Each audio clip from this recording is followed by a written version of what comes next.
Good morning. Good morning. How we doing this Monday morning? Good morning. Hopefully, we didn't stay up too late with that Super Bowl last night. We got a good night rest, and we're ready to rock this Monday morning. Anybody have something happen to them over the weekend? That'd be a good share for the group. Get us going on a positive vibe. Who's got something? Go ahead, Linda. Okay, well, this is not about something that happened this weekend, but last week I took a training class with her name is Cassandra Marks, and her topic was doing excellent open homes. And I thought that there were a few great takeaways from it. Of course, she, went through the kind of the standards of what to do to set up and a few days before and so on and so forth, and the day of, and then, but the days after. But what I really took away from it and why she seems to be so incredibly successful is she's able to drill down deep and establish rapport with people very, very quickly so that they connect with her in a meaningful way right off the bat. So she doesn't get too many people who leave her with that, sort of like standoffish, don't call us, we'll call you type of experience. So the two big things that she said that I loved were first, one of the questions that she asks when people first come in, rather than greeting them at the door and saying, "Here's the sheet. The home has, this and this and this. Go look at it," and being very kind of stiff with that information. She says, "Welcome. So glad you made it in today. How did you hear about us? Okay, great." So they were able to let her know how they got in. But here's her question that I loved. She said, she always asks them, "What brings you to this area?" And it's a very unique question because it really opens up the way for information, for communication, and more than like just one sentence. Not so people are telling the story of where they came from, why they landed in this community. So so right off the bat, it becomes a very conversational proposition.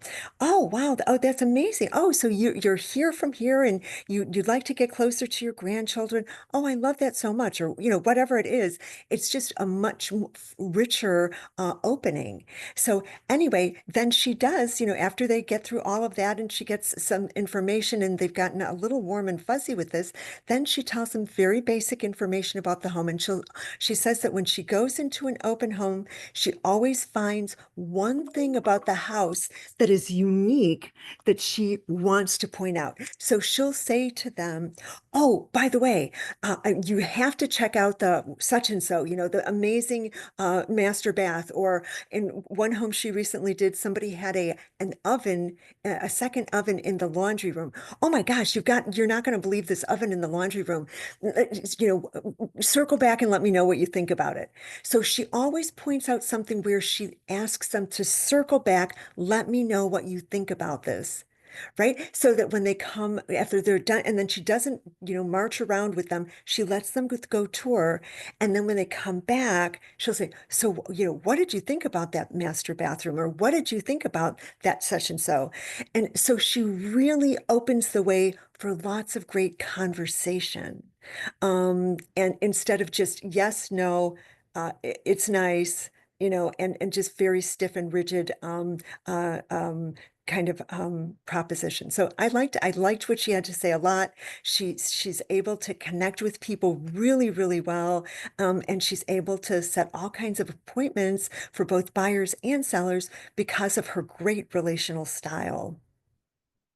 What a great way to get us started on this Monday morning. That was I had teed up something that if we can get to it today, we'll try. But kind of along these lines of it's Monroe's motivation sequence. It's kind of walking people through what's natural for us for our decision making process. And I think too many times we're jumping right into here's the features before we really understand anything about this person, which is just kind of what did you say her name was Cassandra? Did I get Yes, Cassandra Marks, maybe and you could she Linda, also maybe you could has just put something in the chat for us. I don't know if you've got a website or her name or her social. Um, handle, that would be great if you know it. She also has 3 videos that you can go watch, and one of them is conversations to have with the clients at the open home, so which is awesome. And then she does, a video of how to prep for it, what to do during and what to do after. So she's got it all laid out. The other nugget that she gave is she said, "When do you think is the day that the majority of people or the largest number of people go online to look for a home?" And, people were giving all kinds of answers. And she said, "It is the day after Christmas, because that's the day that people decide if they want to live closer to family or get further away from them." And she said, and then she said, "And really, for the next 4 to 6 weeks is when realtors have the greatest opportunity to meet with unrepresented buyers, I've because that's when never, uh, I've they go never out to heard that, but look." I love it. I love it, I Linda. know. Yeah, So she that's was great. really fun and she was wonderful. I really recommend, if anybody has the time, to see what she has to offer, because it's lovely. Yeah, if you could put her stuff in the chat and then I can share it on the live stream, that would be great. Okay, thank you. Who else has got something? Anybody else have something going on in their real estate world, in their personal world, that'd be a good share for the group? What do we have? Who's got something wacky going on one of their deals that we could digest here on the call?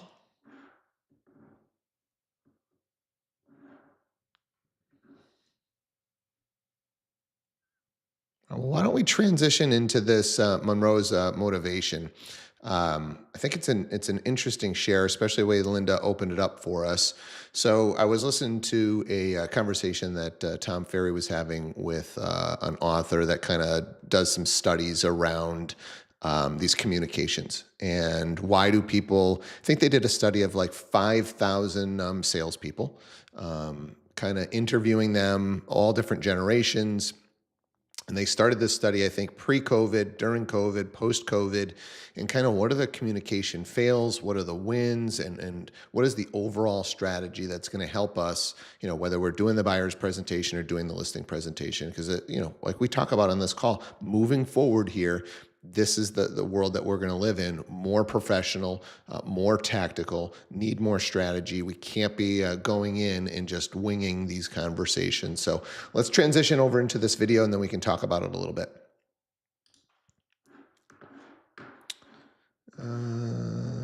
Why are we not? Give me a second here on that share, because that is not working.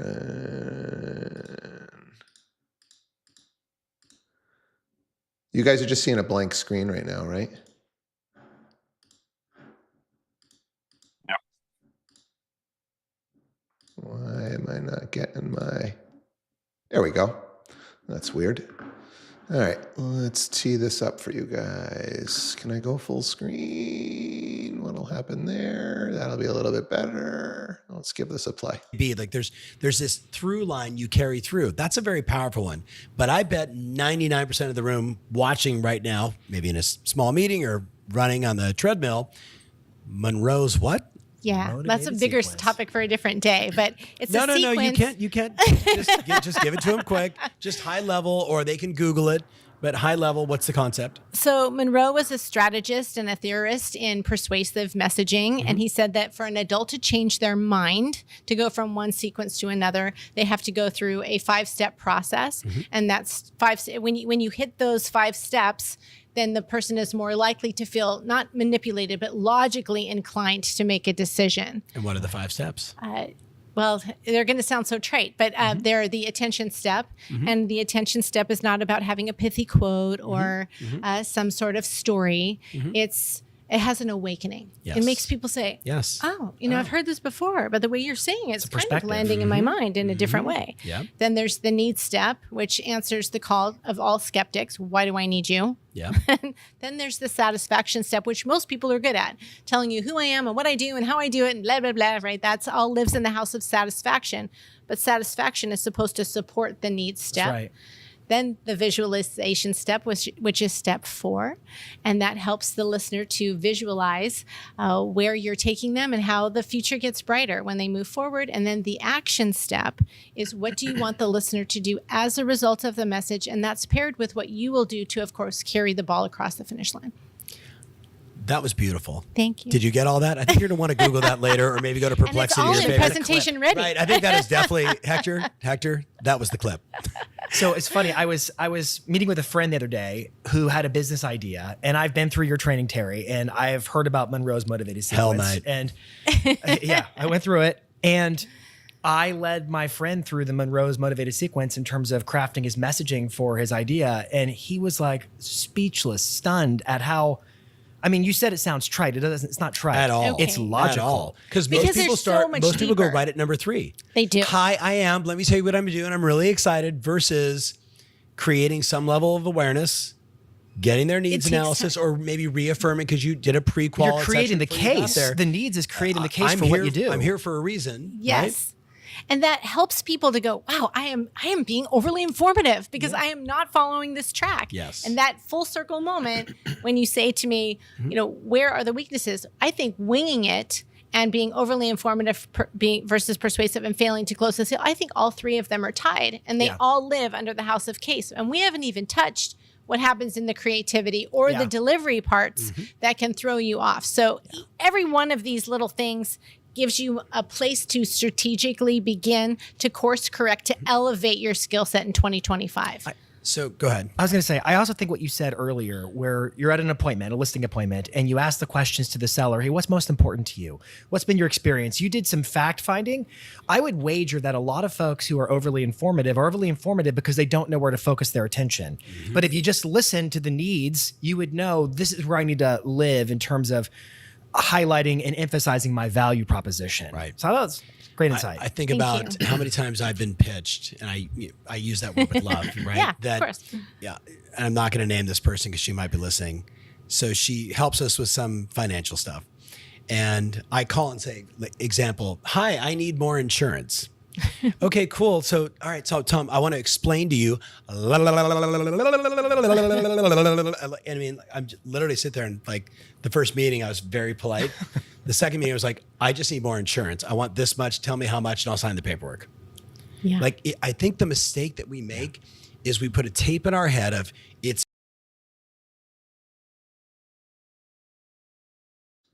So there's a lot to unpack here, obviously, about these conversations and how we're going into them.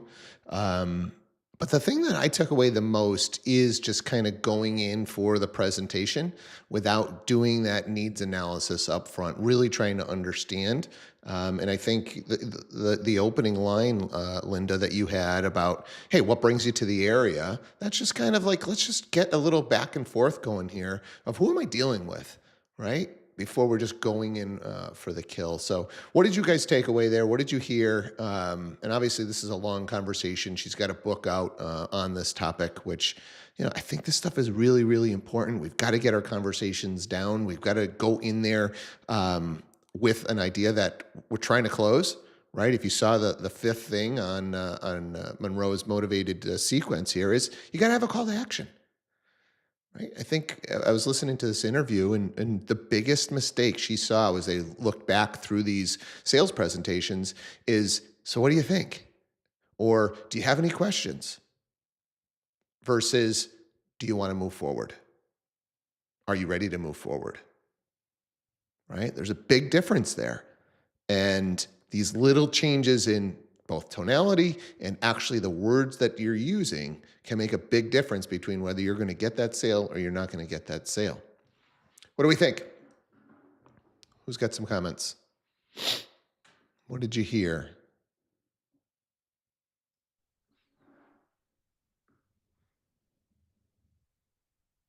Maybe somebody wants to share an experience from being at that listing table or being at a buyer's presentation, and how does Monroe's motivated sequence here hit home with you? I'll go, Steve. Go ahead. So I think one of the most important things to do is to read the room. When you start that conversation with, so what brings you to the area? you're going to know that they're a talker, they want a lot of information, or that they are just a type A. Tell me what this house has to offer, sign the paperwork, let's go. Because that's how Tom said it about being at the insurance agency and having the person go on and on and on. I am just like him. I want my car fixed. I don't want to know what you did to fix my car. Just fix the car and I'm getting out of here. And there are people that want to know every little detail of how that car got fixed. So I think when you go into any listing presentation, any open house, you got to read the person walking in. That's, for me, the most important thing. Yeah, she used three terms, and I haven't heard it put this way, but it's pathos, logos, and ethos. I think it's some famous philosopher or something that utilized those three terms for who the three people that you could be dealing with.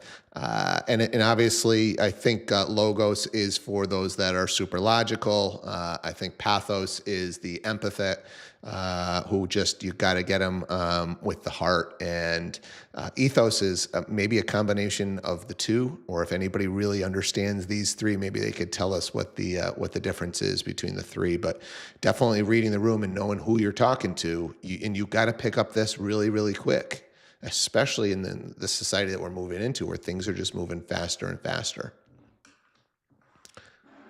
So in the elite retreat that Tom just did, in January in Florida that I went to, he went over this whole Monroe's motivated sequence. And just what you just said, he has logos as show me, ROI, and that's the brain. He has pathos as connect with me, that's my heart. And then he has ethos as, credibility, ethical, like that kind. Okay.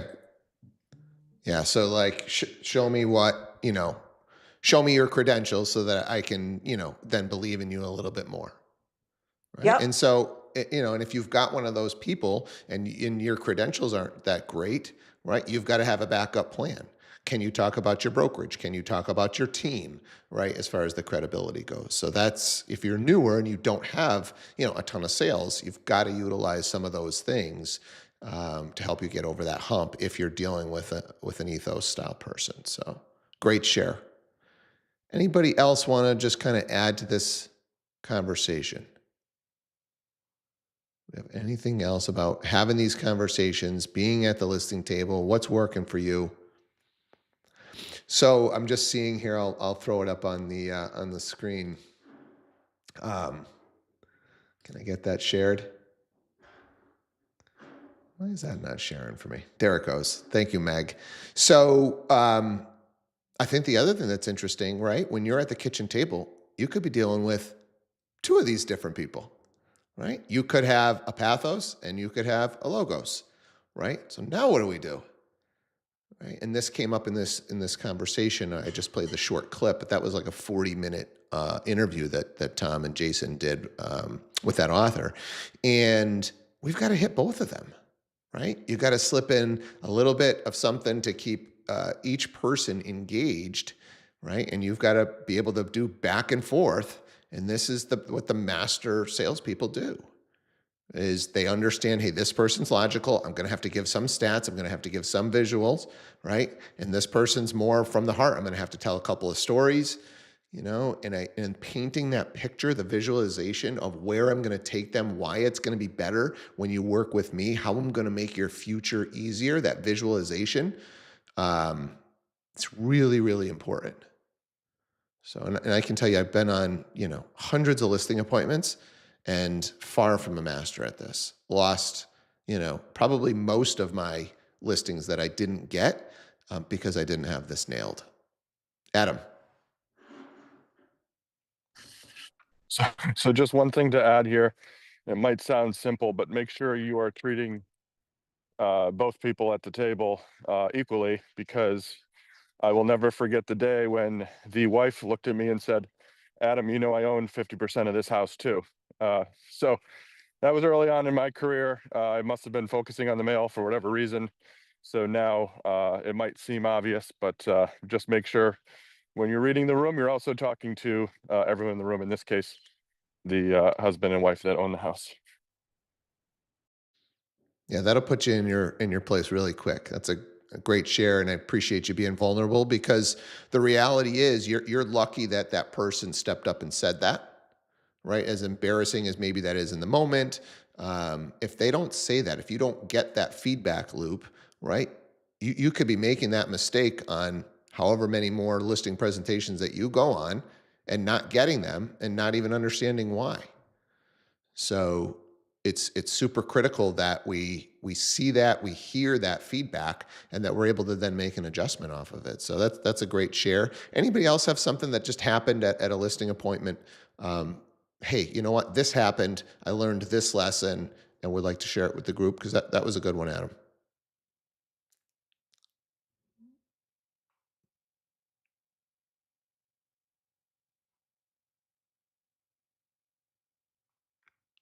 Martin. So this wasn't really a listing appointment, but like when me and my wife go out and we buy something larger, I do a lot of the talking, and a lot of times the salesmen will all think that I'm the decision maker.